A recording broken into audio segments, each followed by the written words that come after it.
Mana aziz komandam, mana sevimli komandam. Hammalarga kattakon rahmat. Shunaqa motivatsiya, energiya beryapsizlar menga.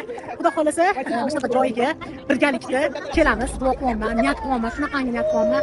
O'zim endi ko'rdim shularni. Albatta komandamga buni ko'rsatishni o'zim yonimga juda ham katta maqsad qo'ydim. Ishni harakat qilinglar, tinmanglar. Albatta bu narsaga hammasiga erishsa bo'ladi. Hammasi oson.